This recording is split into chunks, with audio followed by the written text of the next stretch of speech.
我走在路上一踏出他们的红线，马上被纠正，叫我要站回来。可是我喜欢这样，因为这是非常严谨的工程精神。我在走楼梯的时候，在那办公室走楼梯没有扶楼梯，又被叫回来。可是我喜欢这样，各位，因为我觉得这是很严谨的工程精神。那我也希望把这种非常严谨的这一种精神可以带到我们未来整个工厂的营运跟管理里面，我相信大家绝对会收获良多。那我们今天有2位讲师第一位是我们的 Kenneth 他是一个基本上那是属于风场实务营运，也会跟大家分享一下未来在学徒在海上的作业这一块，会由 Kenneth 来做分享另外一位呢是我们的小姐是 Leticia。那他会来分享我们所谓资料大数据分析的这一块。那各位，我们现在是不是就借用我们的双手？Who want to first? Okay, welcome our senior manager Kenneth, please.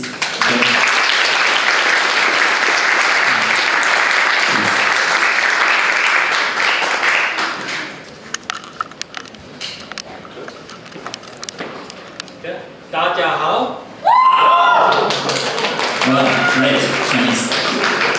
Thank you for introducing us. Can you hear me? Yeah. Good. I will do without the mic. First of all, thank you very much for letting us be here today. We are looking forward to it. We are really engaged here in Taiwan. And today, we're here to talk a bit about offshore operations. 谢谢大家过来，也谢谢今天有这样的机会跟大家互动。沃旭能源要深耕台湾，今天要跟大家谈的是离岸风场的营运部分。How many know about offshore operations as a concept? 有多少人了解离岸风电风场的营运这个概念？知道的举手好吗？ A few, yeah. 3 there, and 1 there, and a couple there. Good. Then I will take it slow and introduce first our overall structure of how we operate offshore wind farms, and then afterwards deep dive a bit more into the diagnostic side. 好的，那我就慢慢讲。我会先给大家一个架构，我们用什么样的架构来维护营运离岸的风电的风场，然后我再会跟大家深入来谈诊断的部分。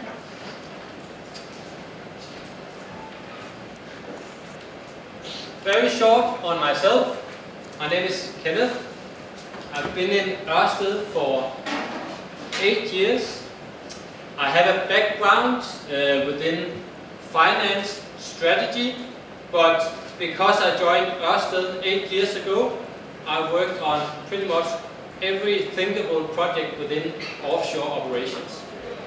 简单的自我介绍一下，我叫做 Kenneth， 我加入沃旭大概是8年前的事情。我的背景其实是财务金融还有策略部分，但是自从8年前加入沃旭之后，几乎参与了每一个离岸风场的计划。So I was actually number 109, and today we are close to 1,000 people. 我是员工编号第109，今天我们大概有2000名员工。I've been in diagnostics for 2 years, and before that, working with setting up our global operations strategy, so our high-level approach to how we operate our wind farms, both technically and commercially. 那么我担任现职大概有1年的时间，目前的职称是在风场方面的数据分析总监。那么1年多之前，我参与的是更高阶的策略制定方面，也是我们在全球怎么样营运风场，包含技术面，另外还有财务面。So today I'm heading up the diagnostics team, and Leticia also will present, you say, later. And we are, of course, very much into data, the operations of the turbine and the assets, but before we go there, I will start by introducing operations. 我是来自数据分析的团队，我的同事 Leticia 也是同一个团队。今天我们会跟大家谈我们怎么样善用数据来做更好的营运跟维护，会谈到我们怎么样维护我们的风机以及其他各项资产。但是在那之前，先跟大家谈一个大方向。So within operations of the offshore wind farm, we have that in the middle. We are set up so that we do a lot of day-to-day activities related to troubleshooting, so if a failure happens, scheduled maintenance, just as you know it with the car, it requires yearly maintenance.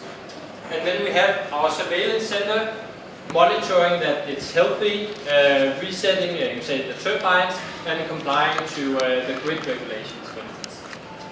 这是我们营运的架构，中间是我们的风场，左边是我们定期要做的事情，比如说遇到故障要排除，另外还有一些定期的检修，就像汽车要定期保养一样。另外还有监控的部分，确保我们的风场正常的运行，同时也符合相关的各项电网的规定。So this is what we call a region, the same as we will be establishing here in Taiwan. 这个部分我们把它叫做区域的运维，就像是我们在台湾也会有这样区域的运维。Then to support it, because we are the largest operator, we have a global support function over here where we, for instance, do campaigns which are like more projects related to the asset integrity. It might also be a more complex replacements of main components. And that's also where we as a diagnostics team are sitting to kind of look at all the data from the portfolio. So we support it both technically and commercially from our corporate or global, you can say, setup. 在这右边则是我们全球大范围怎么样去支持各地的风场，因为我们是全球最大的风电公司，所以我们会进行在总部这边进行各项的活动，比如说进行各项的活动来确保我们的资产是完整的。另外也会有一些重要的零件，它定时需要更换。除此之外，在我们数据分析的团队，我们就会提供相关的数据来支持各地的风场，包括技术面还有商业面。And all of this we do, of course, alongside the turbine supplier, and we do it on behalf of what we call a JV partner, which is kind of who owns the wind farm. So we operate it on behalf of them, which means that we are responsible for the performance, so the availability of the wind farm and the integrity to deliver the business case that you would say is invested in, and also the output that you say is expected both from the regulatory side and also the owners. 在右边的部分还包含我们要去跟各家风机的供应商合作，除此之外，我们也要服务我们风场的合资的投资人。基本上我们是帮我们合资的投资人代为营运这些风场，所以我们要为风场的绩效负责，要确保它风机是有很高的可用性，这些风机的资产都是完整的。那除此之外，也要确保我们的输出符合各项法规等等，要符合投资人的需求，还有风场营运业主的需求。I will speed up a little bit here. This is how we are structured. We have our regions, and then we have our support functions. 我们架构分到两大块，左边是各地的区域，然后右边就是全球支援的部分。We are growing a lot, and we have grown a lot. So this was when I started. This is where we are now. So that's on 10 years. And then we expect to be above 15 gigawatts globally in 5 years.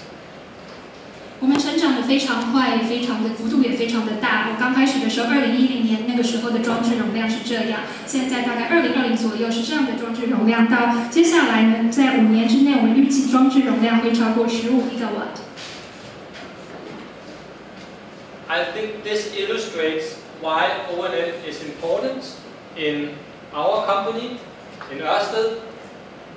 The operations of a wind farm was not something that was very high on the agenda when we started back here. Now you can also elaborate on that, but it was about constructing wind farms. Roughly around here, say, it became very important for the company, for everybody else to have reliability and high availability on the wind farm as a focus, because we are now responsible for the production, not just the construction side, right? Now it's operating the wind farm that is kind of taking over as the most important part because that's where you get the green electricity from. 从这张图也可以看出，为什么现在 O&M 运维，也就是营运跟维护，对我们来说这么重要。在我们刚开始的时候，可能这不是很大的重点。Klaus 也可以跟大家现身说法。当初大家更看重的是风场新建的那一块，可是到了这几年，大家越来越重视风场实际的营运，因为我们风场要有很高的可靠度，很高的可用性，这个非常的重要。以前也许只负责新建，但是现在更重要的是要实际的发电。风场营运的好，怎么才可以有绿色的能源？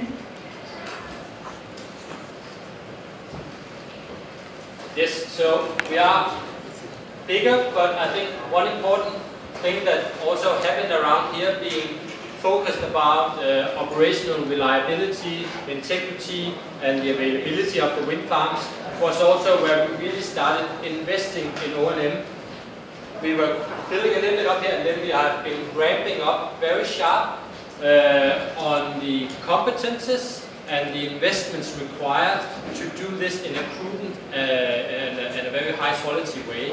And that's part of, to say, our success journey today, that we have been able to capture why O&M is important and structured our approach to it, including especially the data and the control part of operating a wind farm. 刚刚说到我们的规模非常的大，大家可以看到上面说到我们的规模比我们的对手加起来都还要大。因为我们规模很大，所以我们的运营来说，可靠度跟可用性高就变得非常的重要。因为我们非常重视这方面，所以公司也在这里大力投资，加强公司这方面的职能。我想这也是我们公司一路走来相当成功的原因，因为我们够重视营运跟维护。那在这方面，我们也善加借助我们数据分析的帮忙。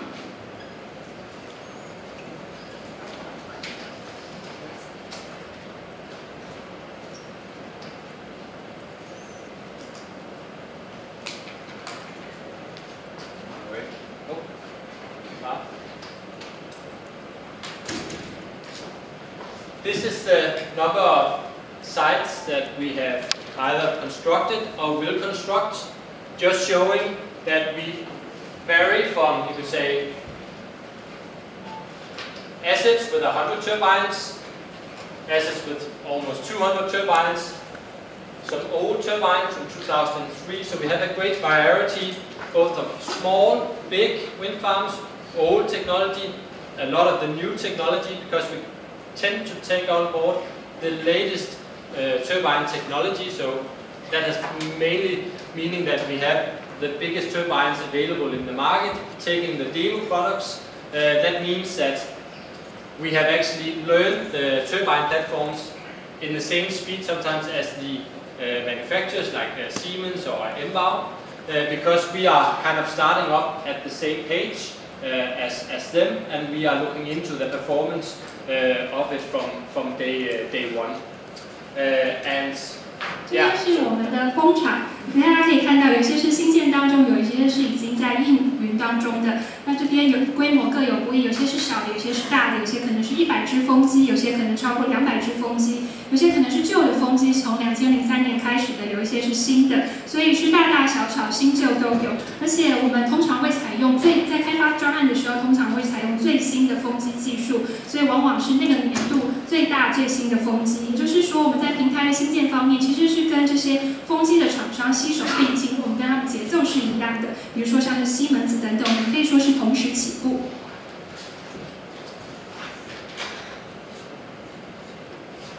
If we look at a region like, for instance, Taiwan will be, this is an archetype of how it will be structured. 比如说在台湾，我们的组织架构大概是这样。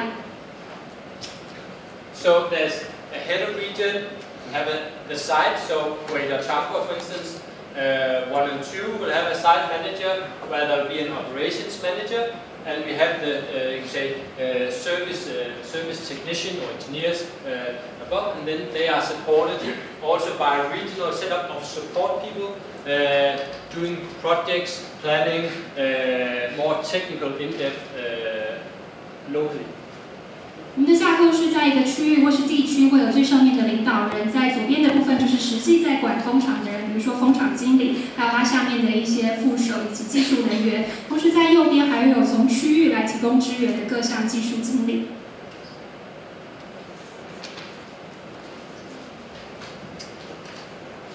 And just for those so what is the difference between onshore and offshore? Well, normally bigger turbines, but also we are very relying on our logistical setup.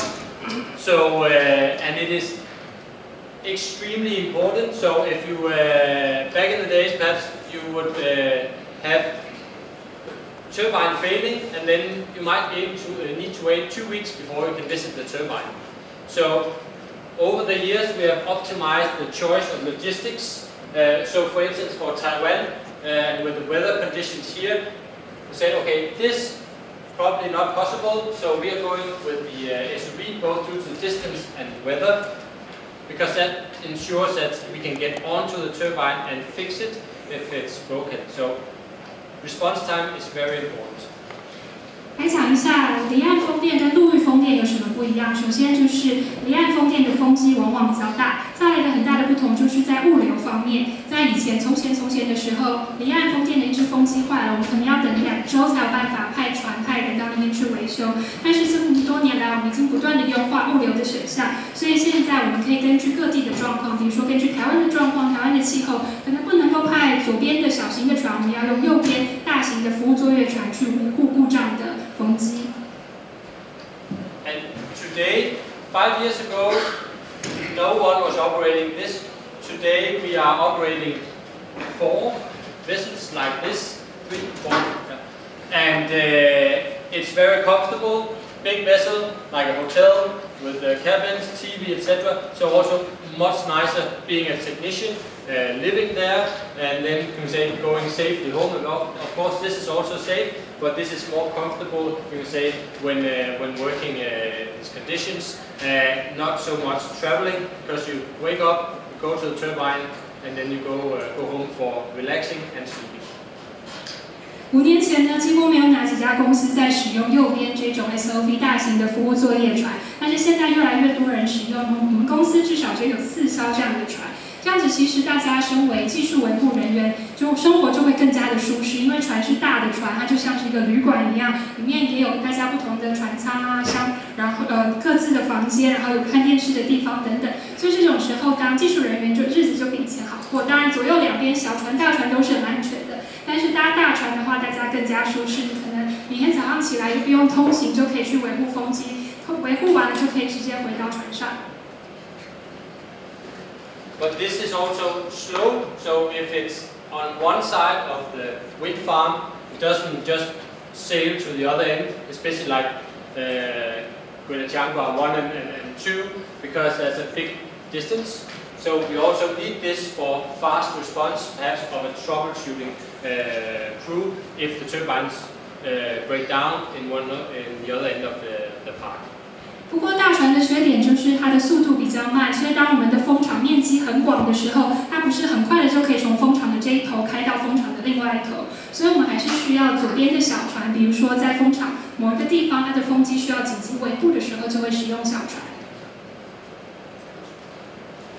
That was very short introduction to how we are structured, how we are set up to operate. Are there any questions? 刚刚很快的介绍我们的架构，还有我们营运的方式，大家不知道有没有什么疑问？请教一下第10页简报，就是对第10页简报，就是那个图表里面，因为我们是环保团体，想要知道说，如果因为环评有提到就是鲸豚的调查，如果有候鸟过境或是有遇到白海豚，那该喊卡的时候是在哪个位置负责？ I am representing an environmental protection group, so I'm wondering about which part of your organization is responsible for making sure the local ecosystem is protected. For example, when people spotted migratory birds or when people have spotted white dolphins, who do they report to and who is responsible for that? Hello. Klaus, actually, how it is structured with the setup? It will be part of the agency section, but also Sorry, I have trouble hearing you. Yeah, I'll repeat. Okay. Press one more time. It will be HHT manage yeah, sorry. Yes, yeah, good. So we have health, safety, and environment.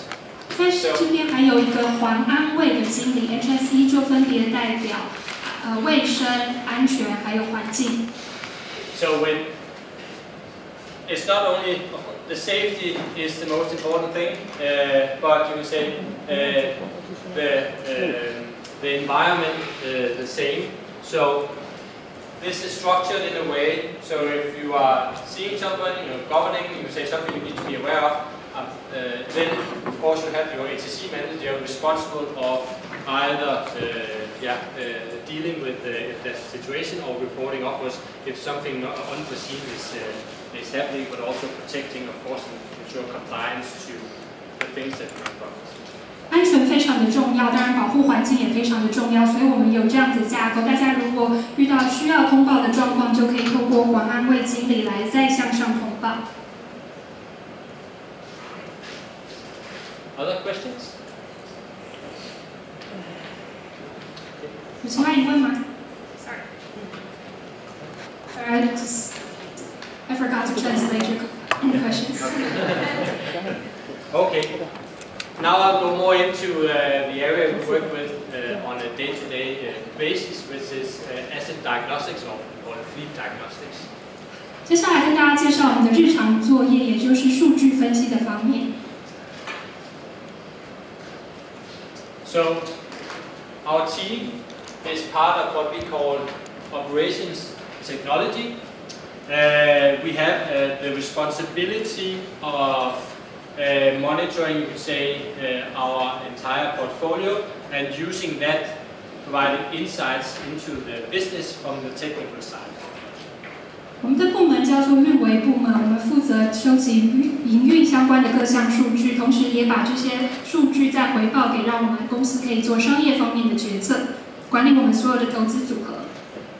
So all of these are our sites or regions, and people in here and commercial, they are our customers. So we analyze the data and provide them with the right information they need to either respond or react in the right way, and having a transparent view of, you say, the performance of our assets. 上面灰色的几个框框，就不管是我们地区的风场，或者是其他的部门，都可以算是我们数据分析这边在公司里面内部的顾客，也就是我们的工作是负责提供数据给他们正确的资讯，让他们可以根据这些正确的资讯，针对营运加以回应，让他们清楚的知道我们现在的资产表现如何。A little bit about demography. So what are the competences or skill set within our team? And so we have electricians, experienced technicians. We have electrical engineering as background, mechanical, data scientists or computer science and data science as Letitia. We have a couple of physics, again also knowing a lot about statistics and math. This is actually the key, that we have different both engineering disciplines, hands-on, you can say, being able to both be engineer and be hands-on is a crucial thing to understand and respond to errors and interpret it in the right way. And then of course you need data science and math to kind of translate it into when we talk about algorithms. 那我们的团队里的人有什么样的技能？大家可以看到背景相当的广泛，有电工，有计算机科学，有机械工程、电气工程等等。另外还有数学跟统计等等，还有数据科学家。比如说呢，Tisha就是一位数据科学家。对我们来说，有工程背景很重要，但除此之外，你还必须要能够实际动手。也就是说，遇到问题、遇到错误的时候，你能够因为有实际的经验而能够正确的诠释。那除此之外，我们也需要数据科学家，也就是透过很强大的数学还有统计来帮助我们找出更新的演算法。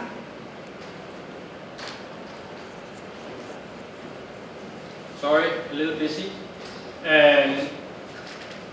When we start looking on diagnosing kind of either failure or behavior of the turbine, it all starts here. It starts with collecting, you can say, the data evidence And data in this context can be a lot of things. It is both what we know that the turbine is normally producing from sensors, so that is quite straightforward, and being either, you can say, on-off, you can say, so the digital signals, we have pressure, we have temperature, moisture, vibrations, yeah. The kind of the works, however, you can say the turbine is equipped from birth, or what we have also after installed on it.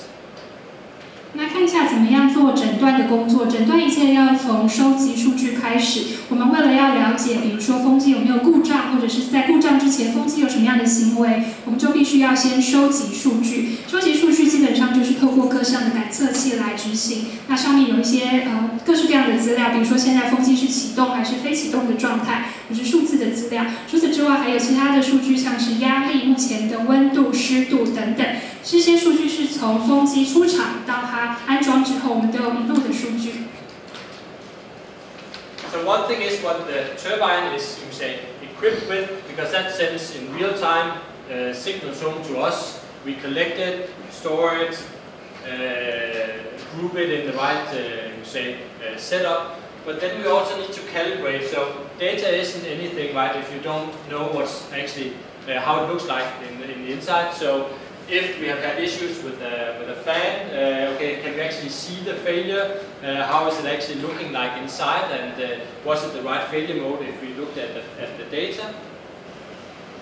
那么在数据方面，我们这些风机都可以传及时的数据给我们，但是收集数据是一回事，我们收集以来要储存，然后要做适当的分组。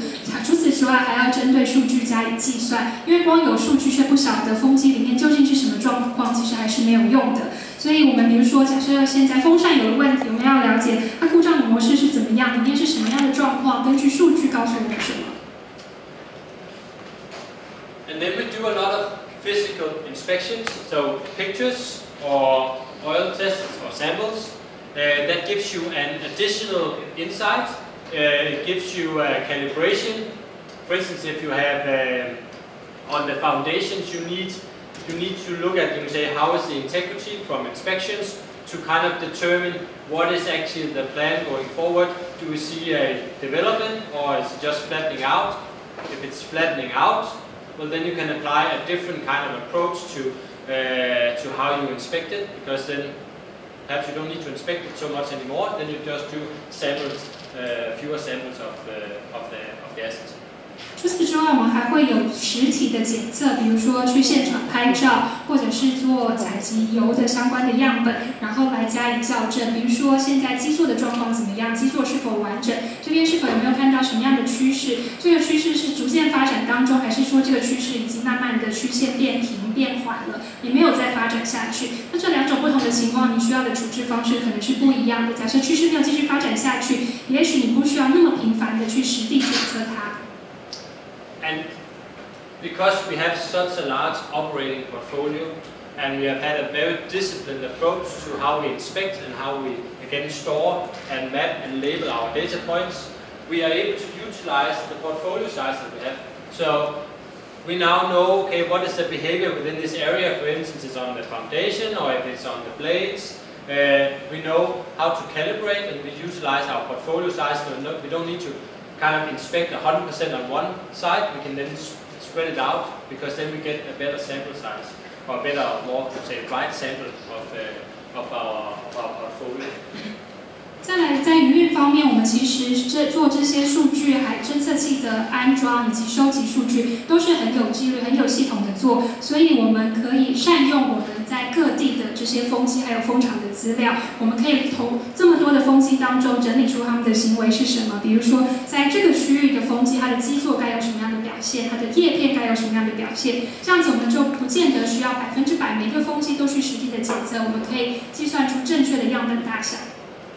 So we use, you can say, 10 years to really build up what we would call big data kind of setup that is now enabling us to have a very digital approach to our operations. 我们累积了10年，现在可以有这样子风机的大数据，可以帮助我们的营运更加的数位化。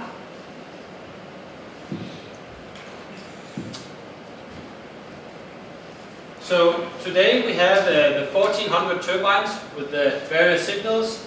Our challenge is, of course, as with all other big data, we are really collecting a lot of data, both daily and annually. And when turbines get bigger, they also produce more data because there seems to be coming more and more sensors in, because owners and operators like us would like to know more. So that means that there's really a pressure here to ensure that the data can actually get through the line and into our integrated databases. But when they are there, 我们现在有超过1400只风机，我们收集大量的数据，数据量很大，有些是每天收集的，有些是每年收集的。而且随着现在的风机越来越大，我们收集的数据点也越来越多。因为不管是业主也好，或者是我们实际营运风场的人也好，我们都希望收集到更多的数据点，来更了解风机的营运。然后我们也需要确保这些数据可以确实的传输到我们的资料库里。So with the data, we go into really what I would say a teamwork with our sites, with our global support engineers, and with our control center to see how are we able to optimize. So are we seeing a failure we haven't seen before? Then what's the first thing to do? That is to understand it, to talk to the technicians, getting the feedback, get documentation on pictures, and ensure that what you get in through the SCADA signals, that is also the failure mode that is actually seen out there. Because imagine again if you're out on a far shore or on an offshore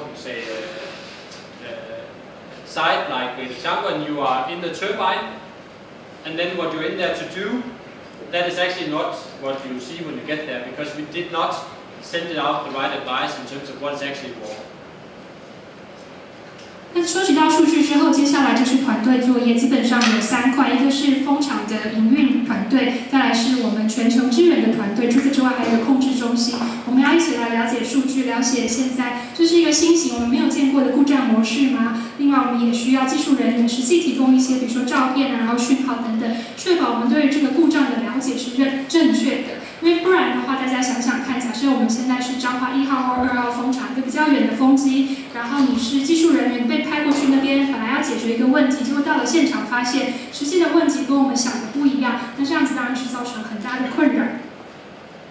So we try, or say, we try together, of course, to find out what is the best way to attack the problem, both from, say, how to reset the turbine, ideally, how to perhaps fix it with a retrofit of a component if it's something we see often, or at least doing a condition-based approach to it, saying, now we're seeing this behavior on the turbine, so we know it will fail within 7, 14, or within 3 months at least. We're giving some lead time, allowing, you can say, the region and the site to plan ahead.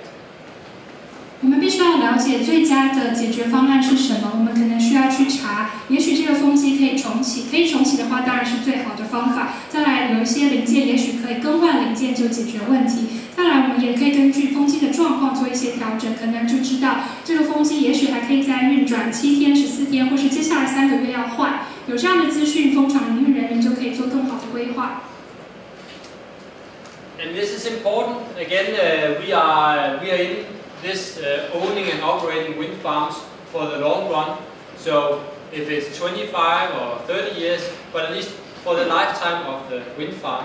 So therefore, of course, we have strong incentives in both, of course, detecting it to get performance up, but also engineer our way out of, you could say, problems. So we are ensuring that the lifetime is as we also anticipate. So that's very important for us, the long-term integrity of the assets, but still with the balance, of course, of what is meaningful. 因为风场是一个长期的规划，跟在它执照的有效年间都必须要好好的运转。这个执照可能至少有25年或是30年，所以对于我们公司来说，我们有很强的诱因，要透过各项方法，比如说透过高阶的分析，或者用工程的方法来解决风场营运遇到的各项问题，好让这个风场在生命周期当中，我们的资产都是完整的，是一个长期的营运。And it is, I would say, this journey we are on here by really digitalizing, that is really been a fun kind of start and a fun journey, because it really brings all the competences in the business together, and we feed the insights we have from here that goes back to our construction side in terms of what do we design for in the future. So this integrated approach by constructing, operating and owning, that gives this dynamics in terms of insights both current but also for future projects. 刚刚说到的这些，对我来说是全公司最有趣的一块，可以说是非常有趣的一趟旅程。因为我们通过数据分析所知道的这些事情，不只是我们内部在使用，也会影响到未来的施工跟设计。所以可以说是3个，它形成一个循环。比如说从施工的部分到营运的部分，还有因为我们实际拥有风场，所以相关设计的部分等等，都是通过各种方式，希望我们未来可以有更好的做法。So a little bit digging a step more into what it is that we then sit and do on a daily basis. 再更深入谈，我们每天究竟做些什么 I'm gonna take you to 3 examples and then short on this, and then Leticia will explain more into the depth about an example of how we actually go around this with condition-based modeling devices. But, we will start by showing a little bit about why this with having monitoring tools, so transparent view for a site, for a region, for a portfolio, why is this important? 跟大家介绍3个例子，然后最后讲到模型的开发，然后之后的至少会再细讲。首先，为什么在左上角我们需要有监控的工具，不管是监控风场区域，或者是我们全球的风场。Then we have vibrations. Of course, when we have especially geared turbines, vibrations is a big part of our, you say, insurance. So we monitor very actively for vibration increases on the drivetrain. 再来是振动的分析跟监测，因为我们风机上面也是有传动机制的，所以你可以说监测振动算是我们的保险，可以从振动的状况了解风机目前的状况。And then we have started up a 24/7 control center where we kind of operate our knowledge across the portfolio in a global, you could say, setup. 另外，我们也开启了24小时营运的控制中心，可以掌握我们全球的状况。And then on the model-based advice, which is condition-based models. 最后第4个是跟于模型相关的基于模型的相关建议，就是根据风场的条件来进行日后技术开发的一些建议。I'll come back to the dragon. 为什么那边有一只龙？等一下再跟大家说。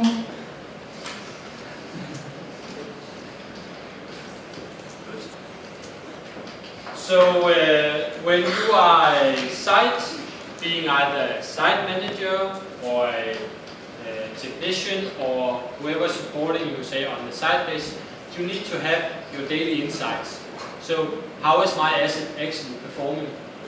So one thing is I can see that there's 90% yield, which we hope of course, or 100%. But if there's turbines down, you say, why are they down? 身为风场经理，不管是你风场的营运人员，不管是经理或者是技术人员，或是其他支援的人，日常作业里面都必须要了解我们的风场今天运转的状况如何。比如说，我们的今天的运转率是最好是100%，或是如果不是的话，是有几只风机故障等等。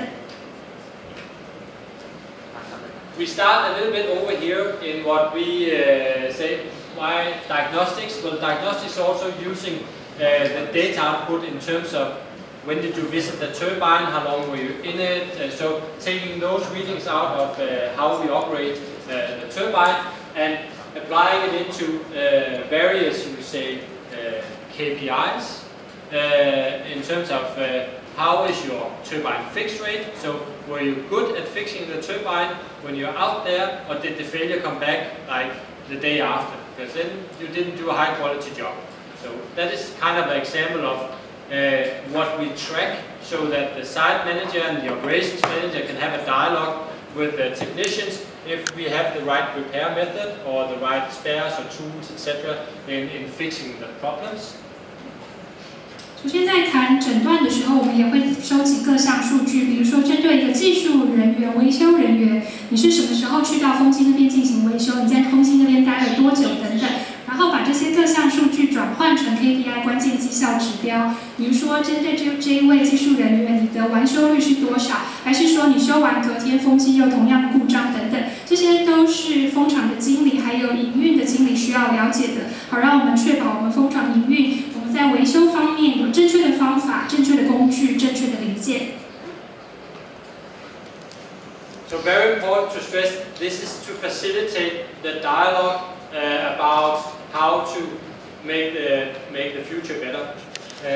This was very much, you say, day to day on how you say the site planning and things operate at site. But then, of course, we also follow up on the remote performance. So remote performance means like the control center that kind of resets a turbine. Are they fast enough? Are they resetting the right things? And do they have the right success rates? So that's both internally, but also if we have Vestas or Siemens or another supplier to do it for us, it's also ensure that they are sharp on their performance. 左上角的这个图看的就是我们怎么样让日后的工作做得更好。那左下的这个图则是我们日常看的一些表现。除此之外，还有所谓的远距的绩效，比如说有时候是透过控制中心在远距重置一只风机。那风机重置的够不够快，还有它是否是做了正确的重置动作，成功率多高等等，这些也都是我们会看的。除此之外，我们也会跟供应商像是西门子等等一起合作。That is day-to-day, that's performance, so that's how we actually use the technical data to focus on performance. But then we move more into using also the insights to make transparent on the more technical engineering side, what is actually that we're seeing that is hurting my site. So which top failures, are they occurring a lot? Are they driving a lot of downtime? Is it because my fix rate is low on this failure mode, or is it because that, or do we have a lot of remote, say, restarts on this failure? So, looking a little bit more holistic on why or which failures are the most important, and with which impact does it have on site. 刚刚讲的比较是日常绩效的部分，除此之外也有一些跟工程相关的，比如说这边是不是有很多异物撞到风机造成的停机或者是意外或事故等等，这些事故之后我们的完修率如何等等，然后我们是否有正确的维修等等，这些都是需要透过数据让我们对于风机有全盘的理解，然后才能够找到未来更好的做法。So as an example, you can say normally one would look at if you're offshore, how many megawatt hours have we lost on a failure? But if the failure, you can say, only happened once, but it was like a gearbox exploded, then there was kind of a natural cause. It drives a lot of downtime. Perhaps you couldn't do so much about it, especially not day to day. But then on the other hand, on 10 places down the rank, there's a failure that you have visited the turbines 100 times. Say over the last half year, that drives a lot of cost and a lot of, you can say, hours and perhaps not so much downtime, but more the logistical setup again. If you're offshore, you need to visit the turbine a lot, and that is expensive. So then you would like to focus perhaps even more on that because you can also do something on it. 那我们谈的是离岸风电，所以效率或者是怎么样减少故障就变得很重要。我们也要看到一个故障出现之后，它对于风场的营运有多大的影响。也许事故只有一个，但是它影响的停机时间可能很长。比如说变速箱齿轮箱爆炸，那可能停机的时间很长，那这是单一事件造成的。又或者也许没有造成停机，但是有一个东西就是一直出状况，所以可能一年当中派了100次人员到现场维修。那因为我们谈的是离岸的风电，所以一直派人去现场维修就会是非常昂贵的一件事情，我们必须要想办法避免。And then of course, then we use the different tags readings from the data to look more into is it the same failure happening again and again on a specific turbine, or if we do, for instance, service up here, have we actually done the right service in the right quality? So did all the alarms come up when we actually did the service, so the right checks? and did we actually fill it up enough with the right, say, level of oil, or did we actually go into 6 months later it has a sensor reading of low oil level? Shouldn't happen because it's part of annual service. So at least there should at least be 1 year to such an alarm would happen. Then we didn't do it in the right way. So using the data to look at performance of how we do stuff and give insights to how to improve. Sorry, that was wrong. 再来这些数据上面，我们也会在数据上加一些标签，让我们理解是不是有一些故障是重复发生的，或者是说同一只风机一直持续出什么样的问题等等。通过这样的检查，我们要了解我们派人去做的维护是否做得恰当，维护的品质是不是好的。另外，比如说有时候有些地方零件要加油，加的油量是正确的吗？还是说这感测器告诉我们，其实已经连续6个月这个东西它的油量都是在低油位等等，这些应该是不应该发生的，因为我们都应该有年度的维修，然后应该通过平常的检测来发现。总之就是透过这项数据的分析来把事情做得更好。Good. I'll speed up a little bit.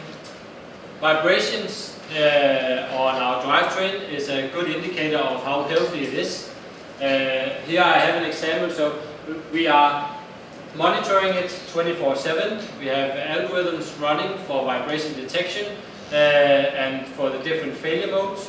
And yeah. 再来，震动的侦测也是非常重要，特别是我们动力传动系统的振动监测，我们会24小时监测，同时也有演算法来判断现在这种振动方式它可能是哪一种故障模式。So an example here is why do you need also sometimes to have physical pictures? Well, you need it to validate your data or your data model. So for instance up here, it has we use a certain approach to detect for early detection. So this is like a small kind of a spore. You would say if it was a sound, you would say a very high sound. If it then go more developed, it would be more kind of a rumbling sound. You would say again it was a noise. So then you detect. So we go from early detection to building a different model where you more detect how developed is the failure. And then you can say based on your inspections and know-how from seeing a lot of failures, you know where is the failure, you can say during its lifetime, and then we use that for knowing when is the last day we can actually replace the component, so there's no more useful lifetime remaining. 这边就是一个很好的例子，为什么我们需要照片？通过照片可以检查模型告诉我们的事情跟实际的状况是否符合。比如说照片上可以看到这边有一个小小像包子大小一样的洞，在小小的这个缺陷的时候，可能噪音还不是太大，但是如果持续发展到中间的状况的话，可能就会有轰轰轰的声音。所以透过这些模型，我们可以做到几件事情。第一个是早期监测发现状况，第二个是知道这类的问题如果让它发展下去的话是什么样的发展模式，再来也是配合我们什么时候去实地检查，我们可以了解这个东西这个故障会发生在这个机件的生命周期的哪一段，所以我们应该在安排什么时候去检查或者是更换这个零件。So this is a mechanical engineer and say physics. People with physics background that sit and work together to look at this. 这里就需要有机械工程还有物理背景的人跟我们一起合作。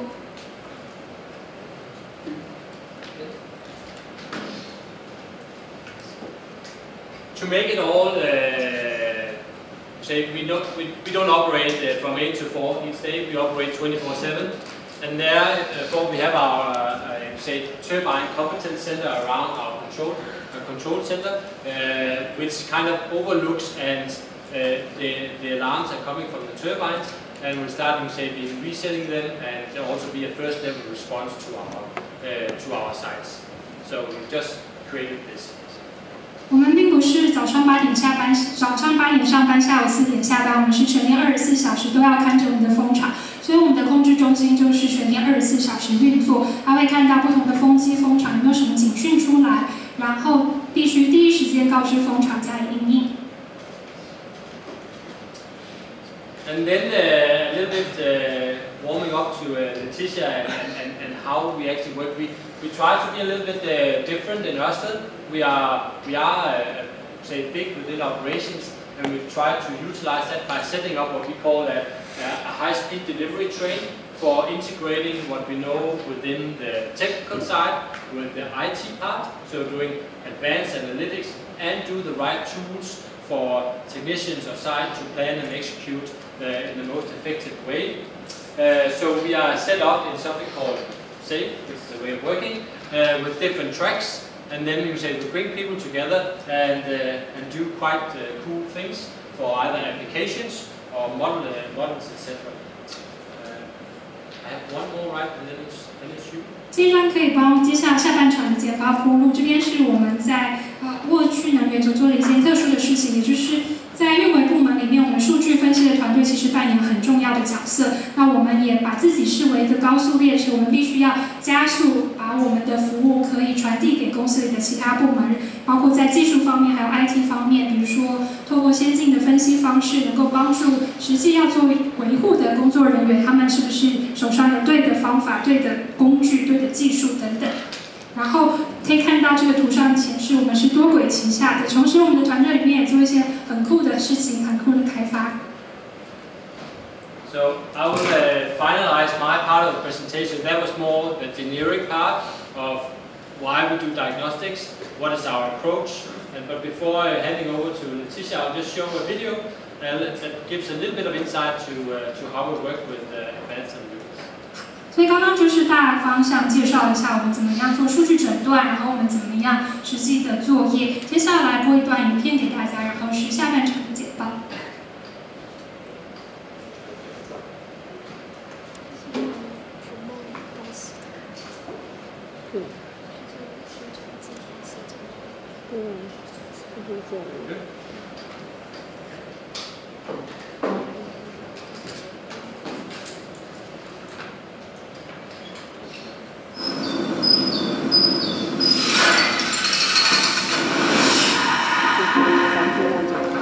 With 1,100 turbines being operated by Ørsted, more than twice the number of our nearest competitor, our O&M organisation is among the most advanced in the industry and a source of continued profit growth.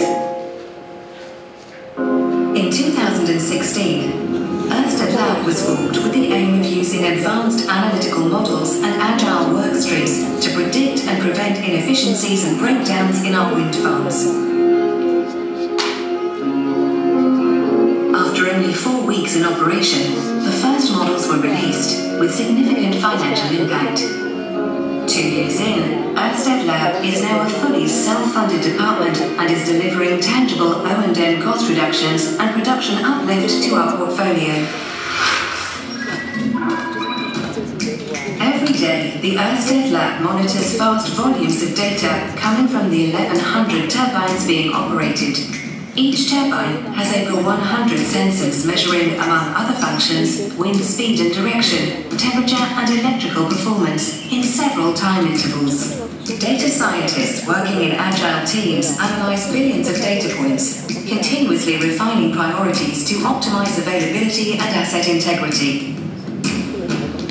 Cross-functional lab teams work directly with on-site technicians, turning data-driven insights into concrete corrective actions and operational solutions.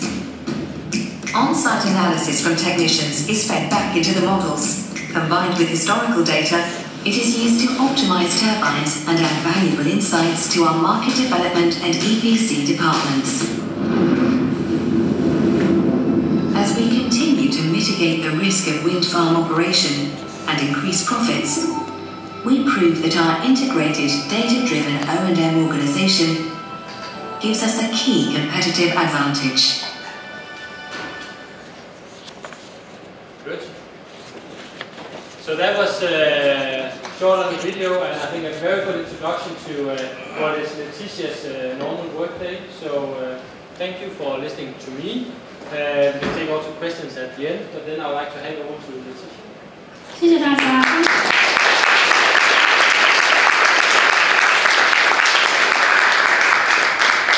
刚刚的影片也可以大让大家理解了，其实数据科学家平常一天大概做些什么。那我们接下来进行下半场，最后会一起接受提问。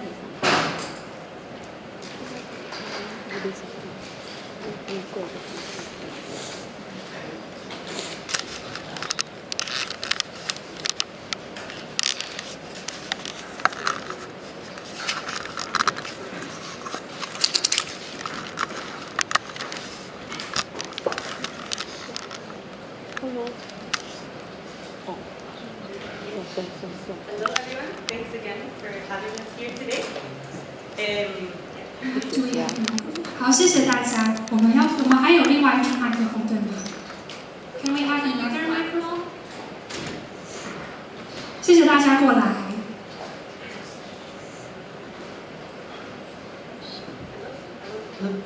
Hello. Yes. Okay. Yes.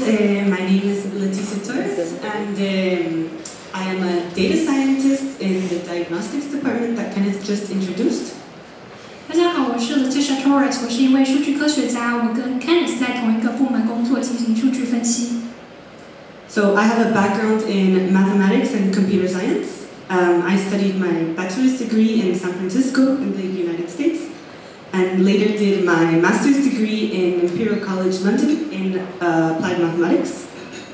我的背景是在数学还有资讯科学，那时候大学是在美国旧金山大学念的，后来硕士呢是到英国伦敦帝国学院念的是应用数学硕士。Yes, and then I did a brief stay at UCLA, University of California, Los Angeles, where I did research. I was a researcher in applied and computational mathematics.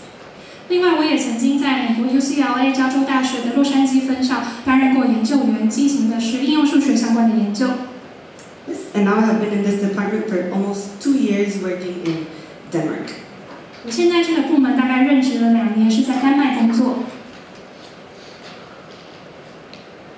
All right, so I work in this Ørsted lab. It's also called the Dungeons and Dragons lab.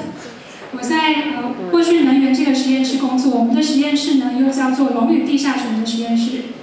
So that's where the dragon comes in. This is actually the office where I work, and it is meant to illustrate how we work in a different way, different and innovative way.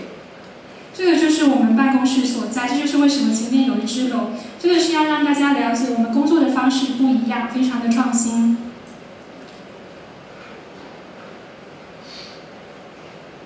Yes, so what is the main purpose of the lab?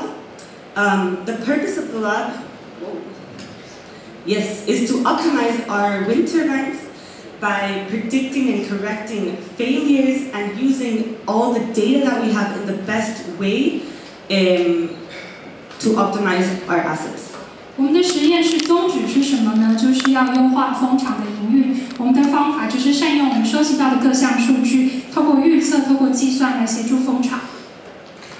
In order to do this, we bring competences from all over the organization. So we have engineers, IT specialists, data scientists like myself, in order to build these algorithms and models to optimize our site and get that site the best data in order for them to perform. 为了要做到这个，我们必须结合公司里的各种人才，包括工程师、IT 人员，还有像我自己的数据科学家，然后让我们一起合作，可以做出更好的演算法，来帮助风场的人员营运得更好。Yes, so we work in a different way. We work in an agile way, iterative, such that we develop models and then we go improving them over time in order to get the most value out of them.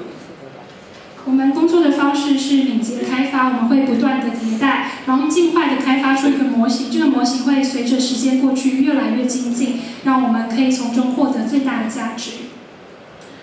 We have 3 advanced analytics teams, which are maintenance optimization, scheduling optimization, and power optimization. 我们有3个高阶分析的团队，分别负责维护的优化、调度的优化，还有功率的优化。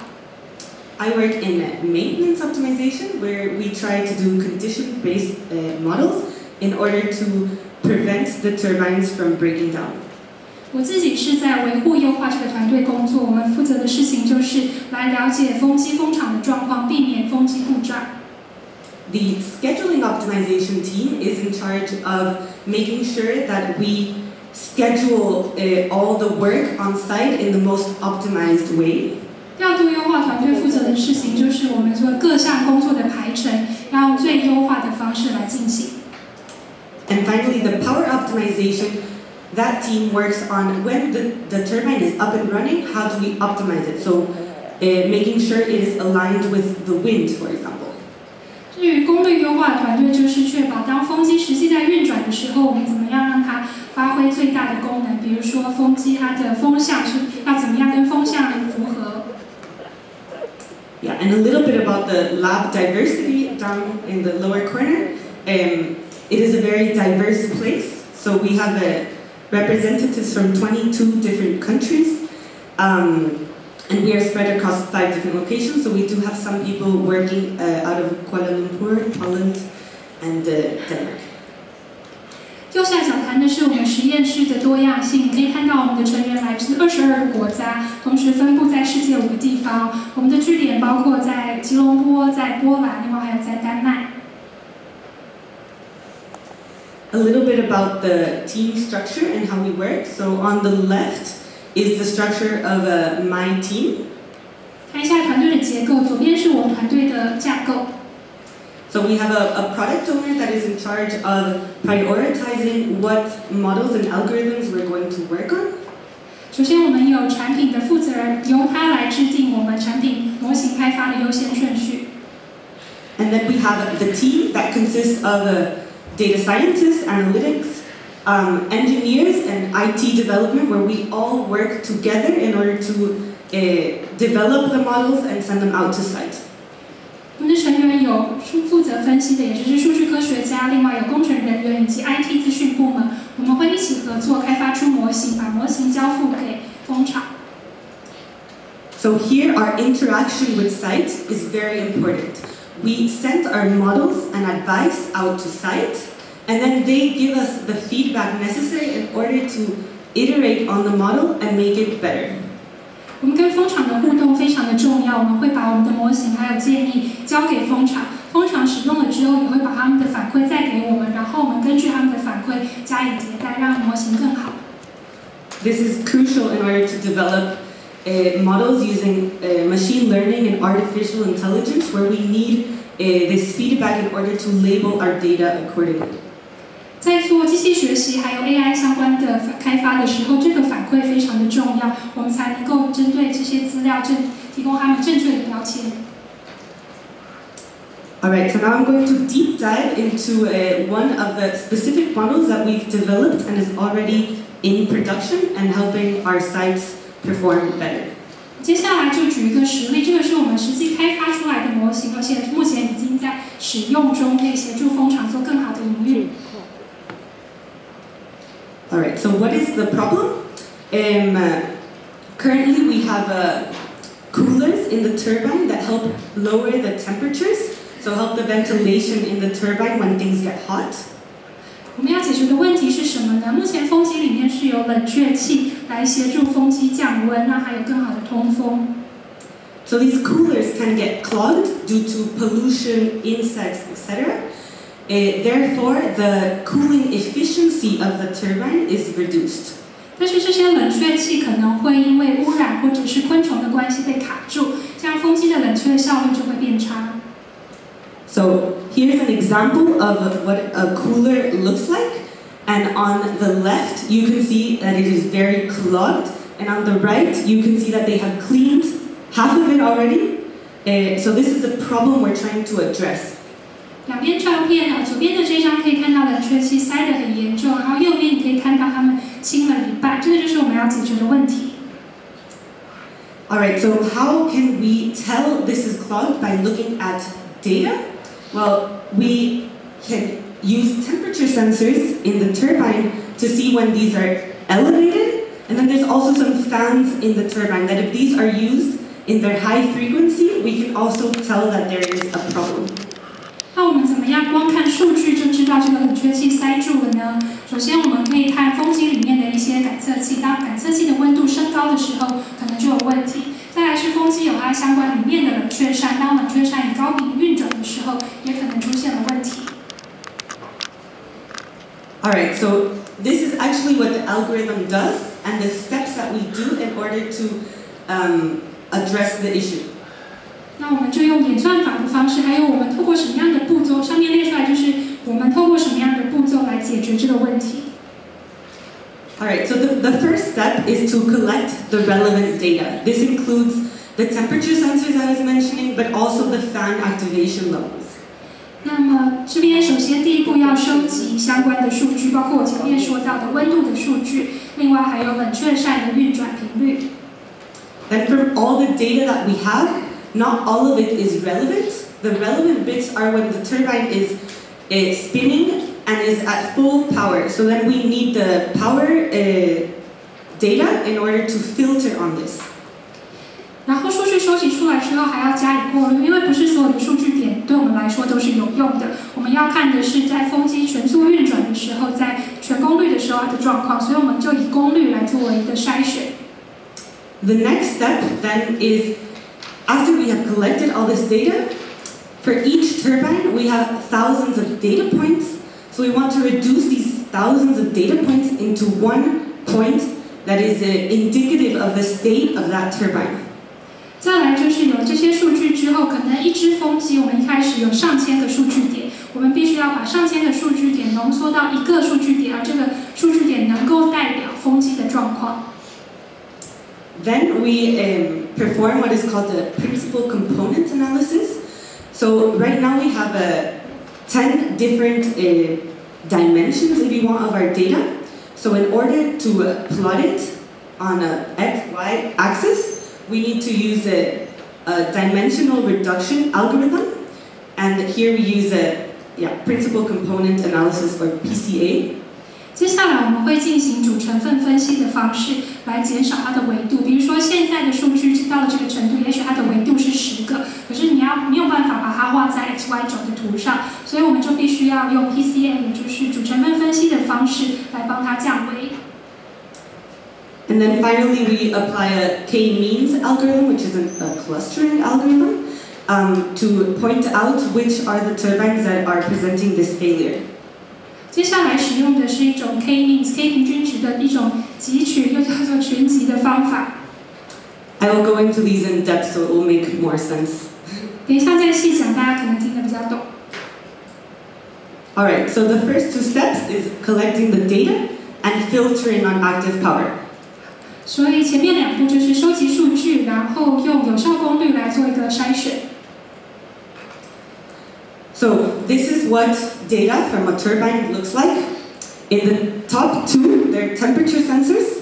The third one is power sensor, and the last one is the activation of high speed, the blue line, versus low speed, the green line of the fans.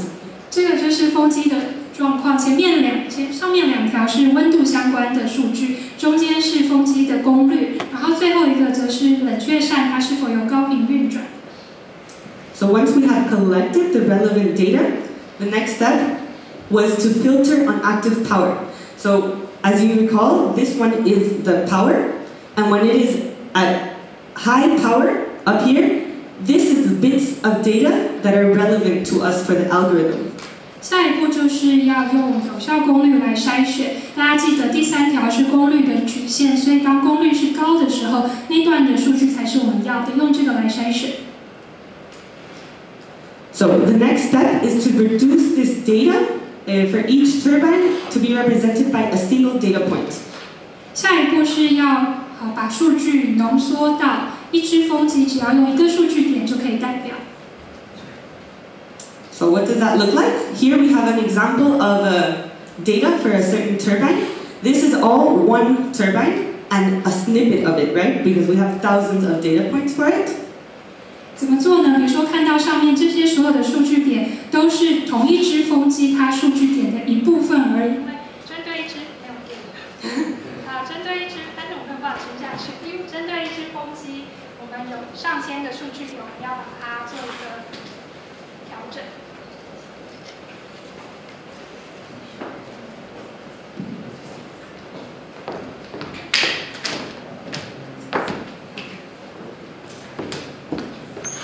Yes. Is it on? Yeah.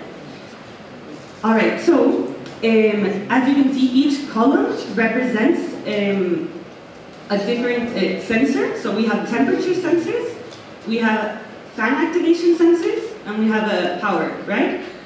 So of each of the sensors illustrated here, we take a component from it. So either the maximum occurred in the amount of time we're looking at, or in case of the fan, we're interested in the percentage of time that it was in this high-speed frequency. So we take the average.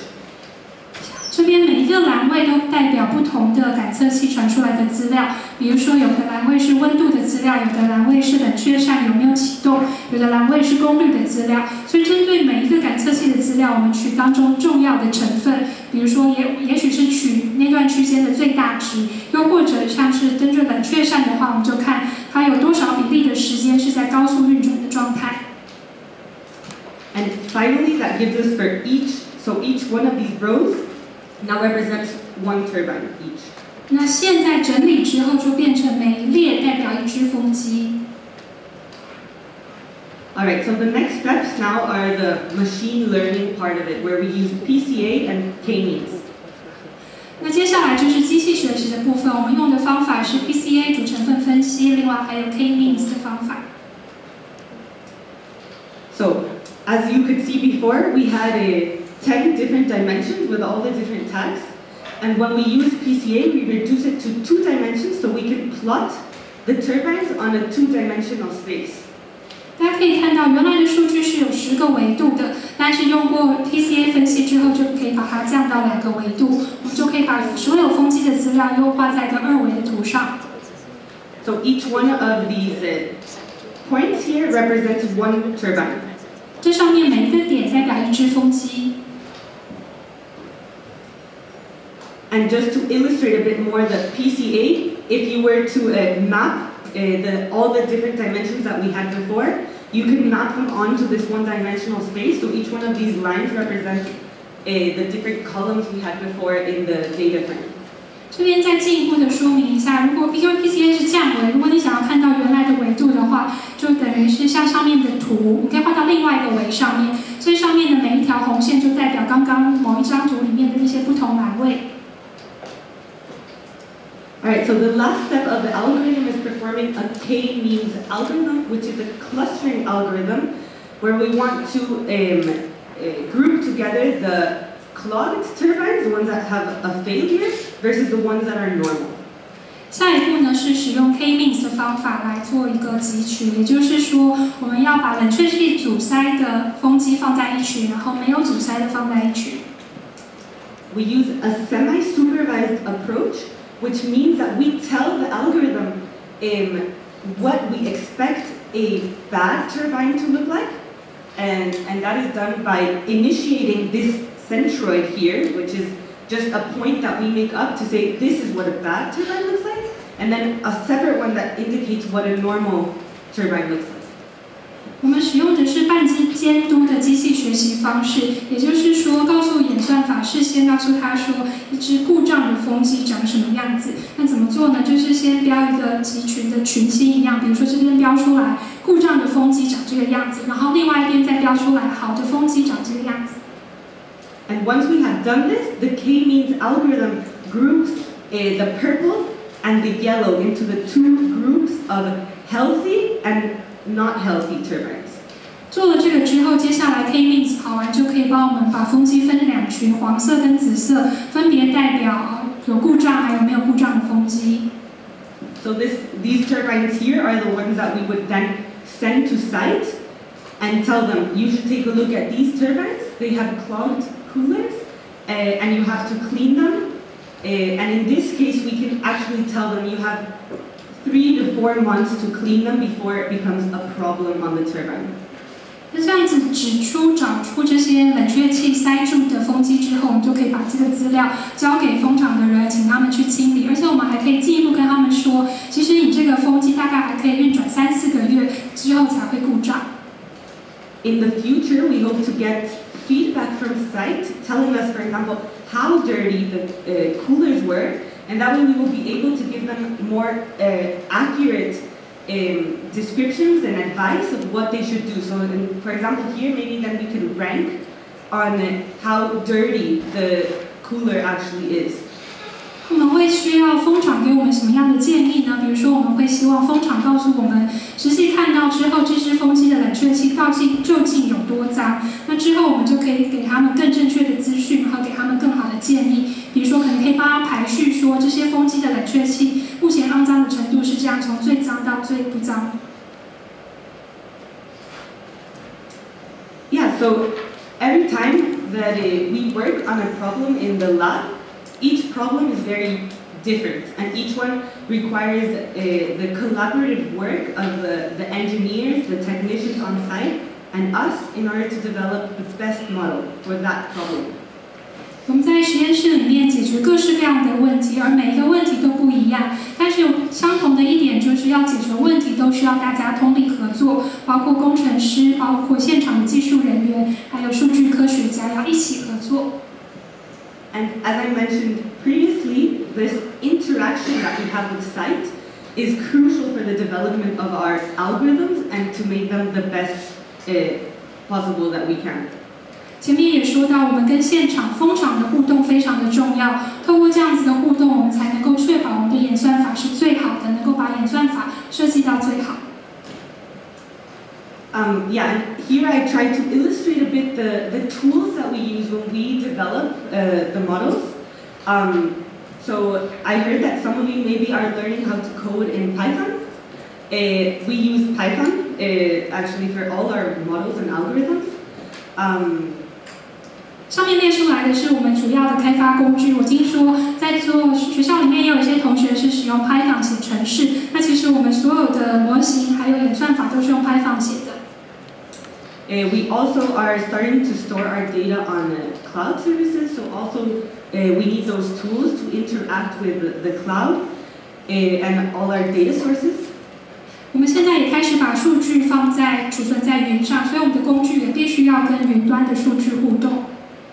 And then if you're interested in more the IT part of it, in order to deploy them and for them the models to be used effectively on site, we use different tools and platforms such as Docker containers, Kibana and Elasticsearch and Control-M, which are just all software used in order to deploy the models and put them in production because they have to run every day and use the data every day to update the output of the model. 大家如果是对 IT 那一块有兴趣的话，最下面列出来我们 IT 方面的主要部署工具，因为我们这些模型是要实际部署到风场那边，然后所以我们会用一些像 Docker 容器的工具，还有 Kibana、Elasticsearch、Control-M 等等，这些简单说就是不同的软体，让风场那边可以去部署，然后每天有最新的数据进来，然后跑模型跑出结果。So this is a glimpse of what I do on a day-to-day basis. Do you have any questions? 以上是简单介绍我每天的工作内容，大家不知道有没有什么疑问？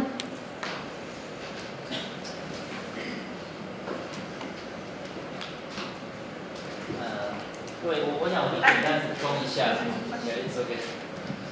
其实今天在谈各位可以看到很多是大数据跟人工智慧的东西。那各位可以看到，像那个平台呢，其实我们现在有在教Python，在学校里面。我想主要应该是电机跟资工的同学，那当然各位如果有在做这一块演算法跟相关的大概待会也都可以给一些意见，因为它第二块它讲的就比较 detail 就比较 detail， 那里面讲到一些多变量的统计像组成分分析，然后讲到一些基本的分群方法叫 k-mean， 可是各位不要觉得这很难因为现在太多 open source， 你只要有一点基本的了解的话，事实上很容易在很多 open source 的空间下载到相关的程式码。那事实上，我有用这些像 Google 的 Colab 在教同学，在教一些基本的这种分类的一个概念。那我这边也是在帮你推一下那时候觉得我很欣赏他们的一点，就是各位可以看到所有我们要做决策，事实上应该是要有根据的。对，当我大量的数量给我很充分的信心，我才有办法来下决策，就去预测一些东西，我觉得相当重要。那至少各位可以先学习一点比较严谨的一个工程的一个态度，我觉得这是蛮好的那各位不要客气了我们有问题，现场来宾。请问一下，因为台湾可能跟其他地方不太一样，那在台湾一个是空污比较严重。我一边翻这样子，其他听英文人也可以知道，那可能请您分段讲。Taiwan is different from other places because we have a serious air pollution problem. 第二个是温度，因为比如在北欧。Second, temperature is different from the temperature in Nordic countries. 第三个是我们有比较强的台风。We have strong typhoons. That's the third difference. 所以对这个大数据方面的话，不知道你们有没有打过这方面的大数据 ？So, have you got big data on those issues that I just mentioned? 那第二个就是说，在回应方面，或是在你这个在开发这些工具的时候。In terms of O&M, in terms of model development, tools development. 像你们在用这些 factor， 用4个 factor 再去浓缩的时候，那在台湾的 factor 会不会不一样？ So say you consider 10 different parameters or factors, and when you do your PCA, do you get different results using data from Taiwan versus using data from other countries? Yeah, I can address one part of it. The ambient temperature isn't so relevant because we remove it, so we subtract it from all the temperature sensors, so we just have the delta, and that gives us a good indication. But you're right, with the earthquakes and typhoon, we currently don't have that data in our history. So as we develop and as we collect data, our algorithms can learn from that. 首先是气温的这个数据，我们其实是把它拿掉的。我们在模型里面只看温差。然后，不过您说的没有错，就是地震跟台风，我们这方面目前的数据还不够多，未来收集的比较多了，也会放进我们的演算法里面。我们的演算法还有模型会加以应用。But it's also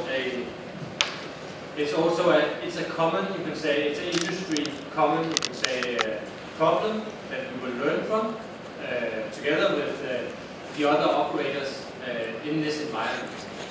不过这也是业界大家都会面临的问题，所以我们也会跟在台湾营运风场的其他业者一起合作。And just after we have thought about air pollution， 因为台湾这边 air pollution 比较厉害，对整个机器啊，甚至包括你的那个 cooler 都有影响。What about air pollution? It might have a greater impact on your gears here. For example, your cooler.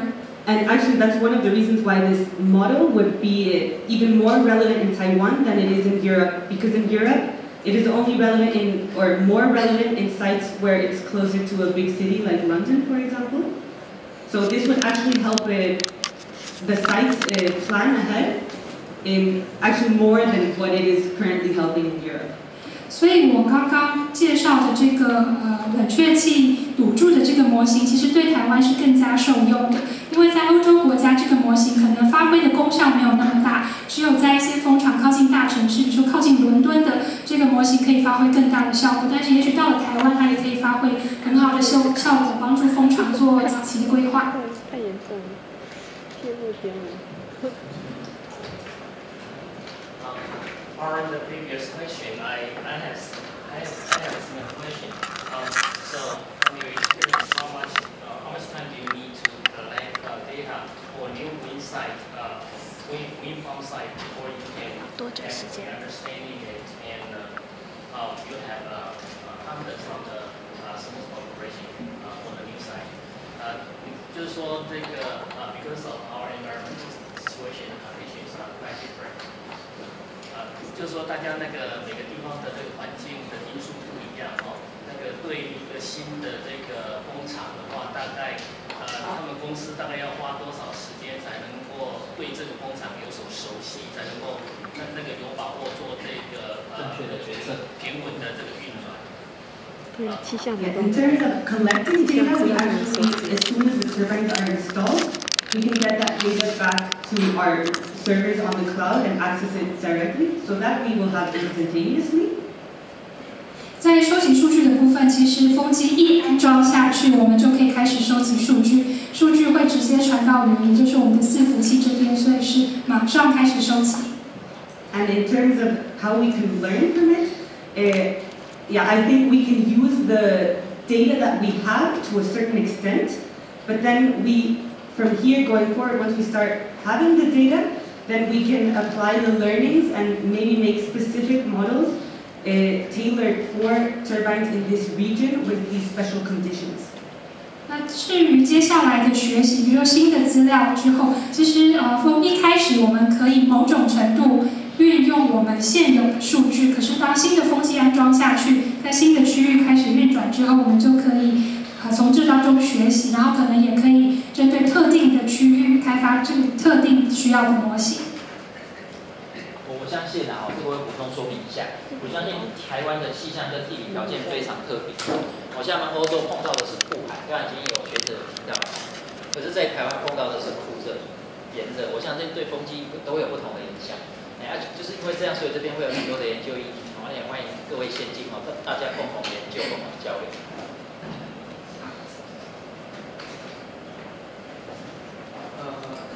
My question would be similar to Sergio. I'm very worried about platform and earthquake. Platform is similar to hurricane, and it could be very serious in this country. You have never seen in your country. I also will tell you more details. About 1 to 2 times per decade, it would be over 100 meters per second. Just you cannot imagine, because I have lived in this country for over 50 years. I have been very earthquake platform, and also because my house is close to the Taiwan Strait, you cannot stand still on the ground. So I hope you can study more and be serious about the type 4 earthquake in this country. And also, I'm worried about bird migration because a lot of very endangered migration birds went through Taiwan Strait a year. And also not only birds, also special fish and other species, it would be more endangered. So please be careful and serious about study more about type 4. You can get many information from some bureaus or some universities from Taiwan. I believe the problem should be very careful. Yeah. I think it just, of course, we are very good. It's when we first started in Austin talking about Asia, so without the new kinds of dangerous environments compared to what we used to. Yes, we have not had big earthquakes. We do have hurricanes, but not on the same scale, of course, in Europe. But all of that data is, of course, part of our intelligence and how we work both on our foundation design. The control interface is part of the due diligence also with the OEMs, and that's also where we drag at least still on the experience of onshore turbines, because they have been standing and operating also in hurricane seasons and also with earthquake in mind. So rest assured, we have a big engineering team only on the foundations and the integrity there, working very close on that. And then, of course, with the endangered species, we take our precautions and we do so on every site that we are on. I think actually some of the very good stories is that marine diversity in Europe around, especially foundations, become even bigger. That's just what some of the things you have seen. So I'm not environmental specialist, but it's highly on our agenda because we cannot exist if we can't coexist, of course, with the environment. 其实公司当初从欧洲到还是不用翻的。其实公司当初从欧洲到亚洲的时候就有做过相关的考察、due diligence实施作业，所以我们也理解到亚洲这地方是有一些状况，比如说地震可能跟欧洲不一样，但是另外还有台风，可能它的程度跟欧洲会有的飓风也不太一样，但是这些都是在我们实地查核的一部分。所以我们也会加以因应，比如说在基座的设计方面，还有我们控制中心的营运部分。除此之外，我们也可以借鉴在陆运风机的营运，因为陆运风机在台湾也有，在这个区域也有10多年的经营的历史，也曾经承受过很大的台风或者是很大的地震等等。那这部分可以请大家放心，我们有一个很大的工程团队，专门就是做基座方面的设计，我们会把这一点纳入考量。再来，关于濒临绝种移动，这一点我们也非常的看重，我们会做一些小心谨慎的安排。但是虽然我不是环保方面的专家，但是我可以很高兴的跟大家说，某一些研究指出，其实在风机基座附近的海洋生物多样性其实是增加的。那这方面我说我不是专家，但是这部分也是我们公司非常看重的一点。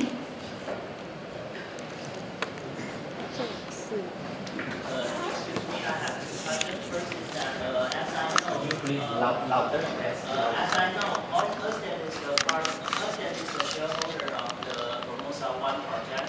And have you got any turbine data from Formosa 1 project and put into your algorithm or mechanism? And second is that what is the role of the data team in the wind farm's design and the planning stage?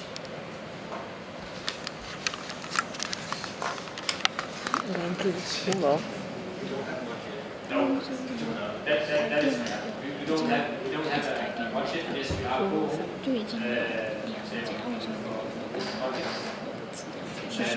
气象台一样，福华跟台电都有气象台。福华有跟台电都有气象台，但是没有你让大家有钱。And the last question was about yeah, what is the role of data team in the wind farm's design and the planning stage? For example, conducting a mandatory report or something. Yeah, so right now the part we focus on is on operations, but when we learn from this, the idea is to feed back into the engineering department, which are the ones that do the construction. So that's how the process, that's what's so good of us being a company that both constructs, operates, and owns assets, because we can give that information and work together. 数据团队在设计方面扮演什么样的角色？目前数据分析团队主要是负责维运方面的工作，但是我们也可以把我们收集到的资料的理解再反馈给工程团队，然后工程团队就可以根据这个做更好的施工。这是我们的一套流程。这件事为什么沃旭能源其实有一个优势？因为我们不只是做风场的施工，也做风场的营运，同时我们也拥有这些风场，所以这是一套的流程，相关的知识是可以彼此循环的，是可以彼此影响的。I think just a comment still on the data insights. The data insights, just take an example with Taiwan. So the cooling system is of course important, so the engineering side of the system.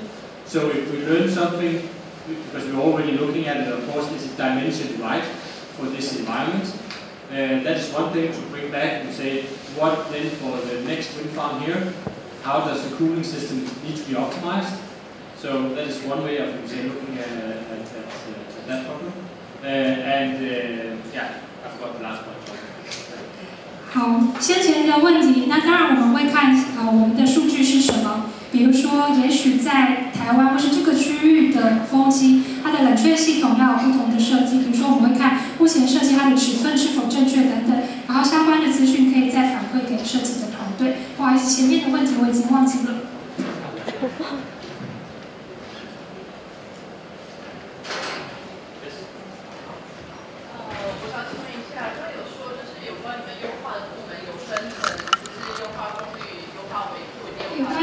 Optimization team, you have power optimization, operations optimization, etc.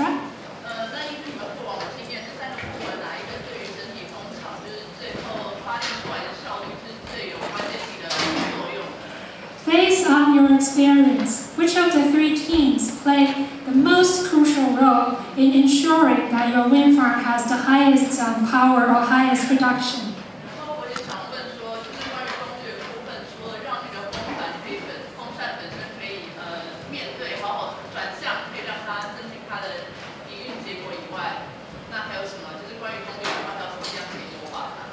？Next question is about power. To maximize the power output in addition to using our yaw motor, making sure the turbine is in the right direction, what else can we tweak?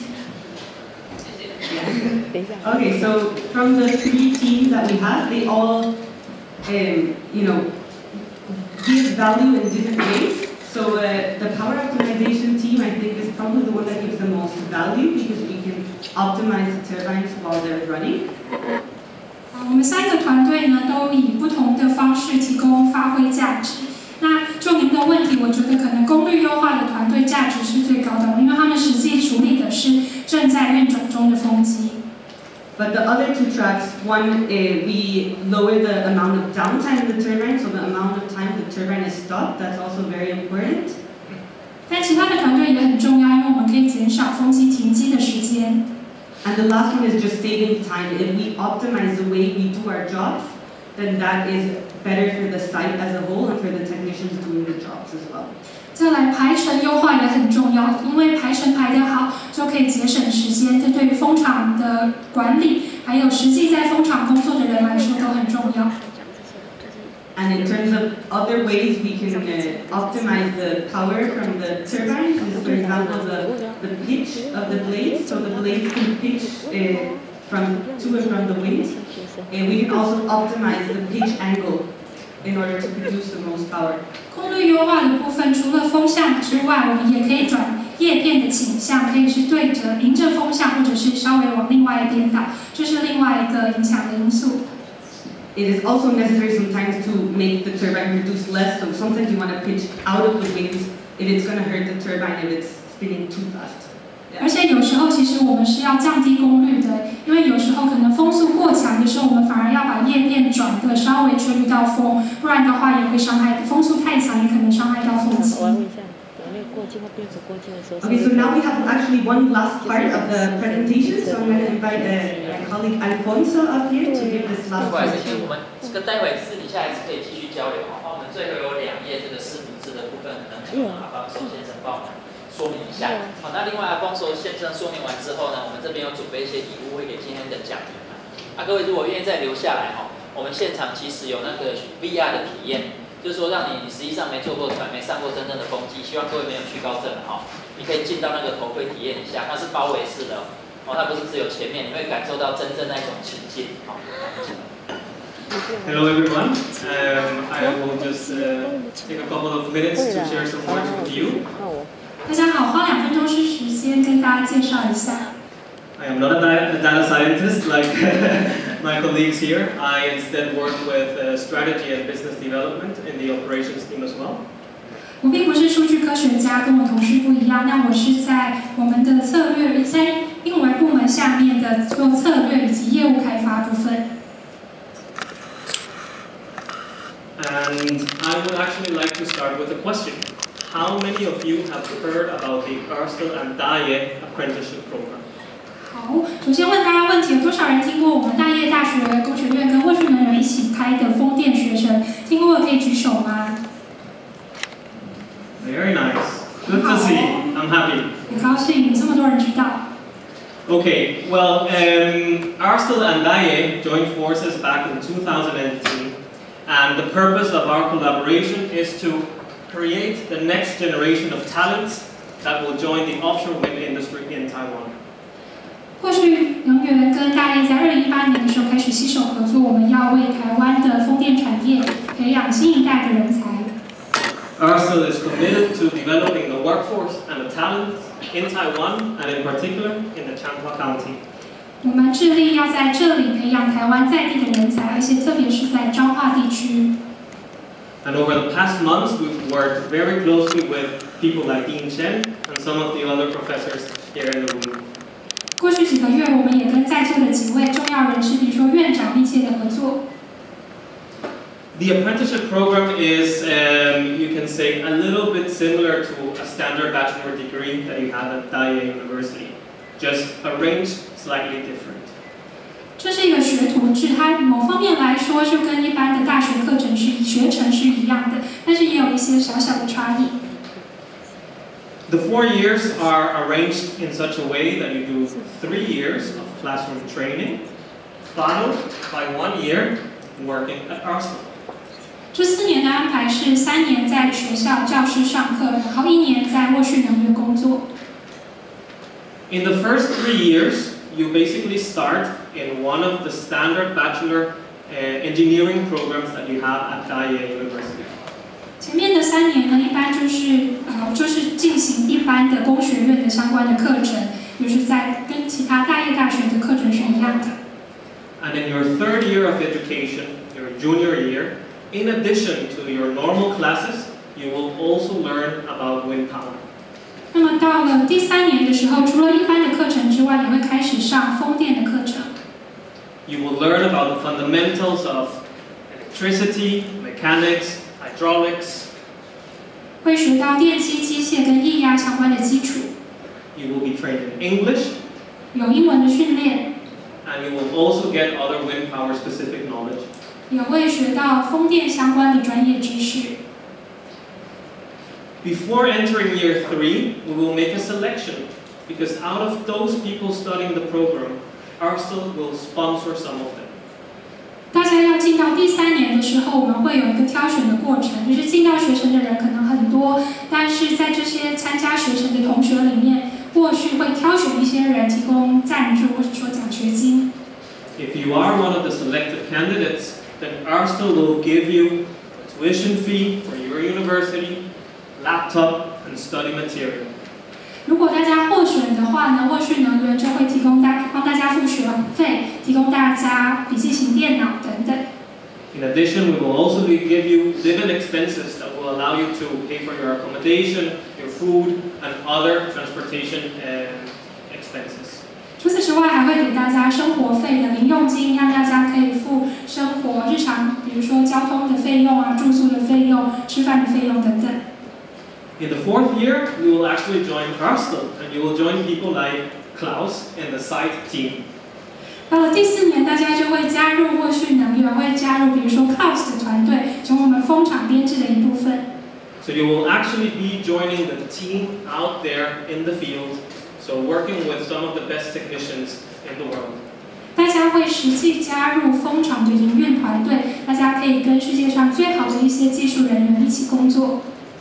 We will make sure that you receive the relevant training that you need in order to work in our turbines. 我们会确保大家都受过相关的训练，让大家可以在我们的风机上工作。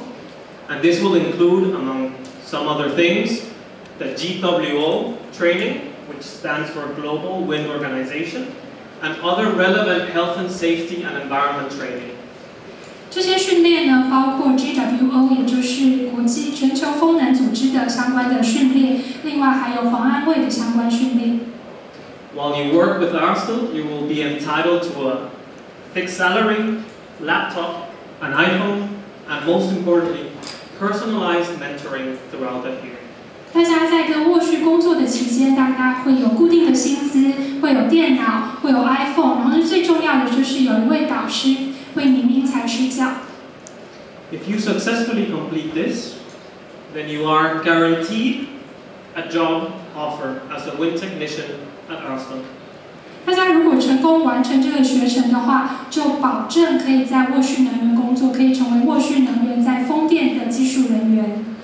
With that job offer comes one of the most attractive salary packages in the industry, and most importantly, you will be joining the #1 company in offshore wind in the world. 拿到这个工作机会呢，就等于拿到产业第一的薪资条件，大家也能够加入风电产业全球第一的公司。As you can see in some of the slides, Arsenal's portfolio today is bigger than our next 3 biggest competitors combined. So we are by far the biggest company in the world. 大家今天在投影片里面也看到，沃旭能源在全球的风电资产组合比排在我们后面的那3名加起来都还要多，所以我们绝对是世界上规模最大的一家风电公司。We of course have a large presence in the EU, which is our home base. 我们在 EU 欧盟这边当然有很大的业务规模。But today we actually have the largest pipeline of projects in Taiwan. 但是我们今天目前规划中的风场计划，其实最大的就是在台湾。And we are expanding rapidly in the APAC region. 我们也在亚太地区快速扩展。The next stop for us being Japan, and we are actively looking at other markets. 下一站是日本，我们也积极的在探索其他的市场。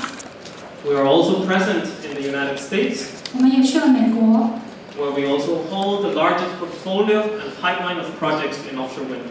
在美国的离岸风电市场，我们也是一样，就现有的资产组合以及规划中的资产组合，我们都是最大的。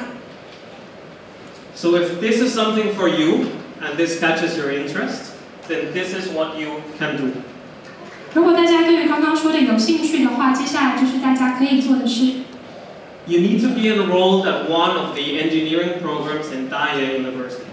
大家必须是在大业念工学院的某个课程。You need to actively register your interest in this program, and you can do that already now. 大家要主动去登记，说你对这个学程有兴趣。登记这件事情现在就可以做了。And we of course are looking for the best among you. I know that all of you are really great, but unfortunately we only have up to 12 positions every year. 我们当然是希望挑选最优秀的人才。我知道各位同学都很优秀，但是很不幸的是，我们的名额只有12位，每年最多12位。So therefore we expect the following from you. 所以我们对于大家的预期、期待是这样的。First of all, that you complete 70% of the credits of your original bachelor degree within the first 2 years. 首先呢，就是你在自己大学前2年就要把你原来大学科系70%的学分修完，前2年修完原来的70%。This is because you also need to, in addition to that, learn everything about wind power.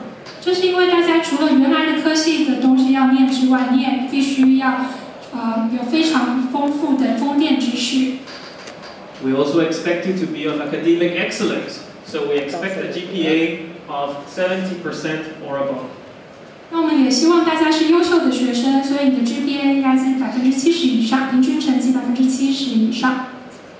And Ørsted being a global company, like I just mentioned, we expect that your English is also very good. 因为沃旭能源是全球的公司，所以我们认为各位的英文也要很好。But no need to worry if you are not there today, because you still have time. 如果今天英文还不够好的话，也不用担心，因为大家还有时间。But for an international company, English is extremely important. 对于国际大公司来说，英语能力非常的重要。The offshore wind industry is a global industry. 离岸风电是一个全球的产业。We have players from all over the world, developers all over the world, suppliers all over the world. 这产业里的公司来自世界各地，开发商、供应商都来自世界各地。And the way that we all communicate together is through English.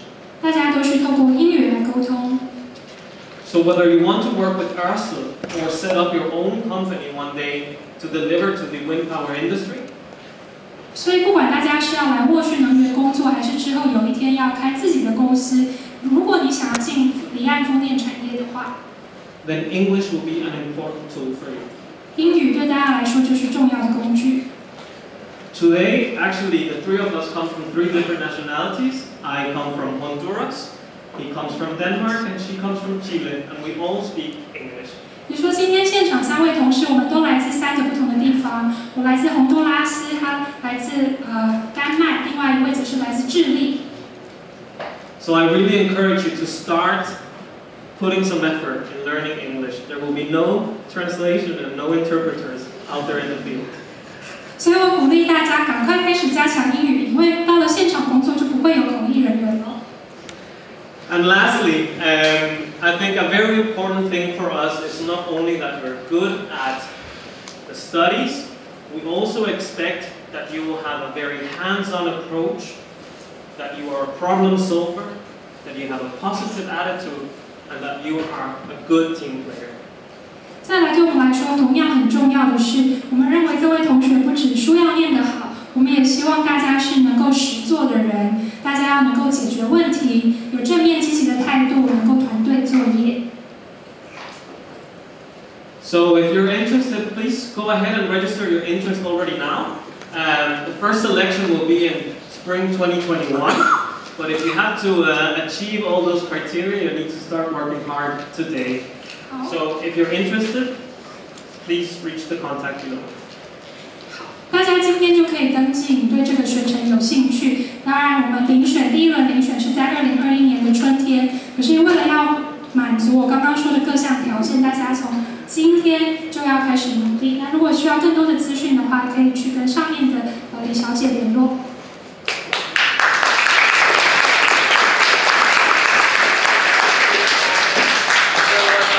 阿方说推一下哈，这是大业的精英学程，这是大业的精英学程。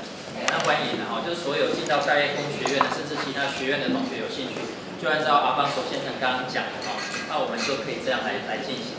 那英文真的很重要这个我再推一下，英文真的非常重要。So do you have any additional comment? No, I can only thank you for today. It was a pleasure for me and all the team to be here. Thank you for your attention. Okay, so I prepare 2 gifts, 2 thanks.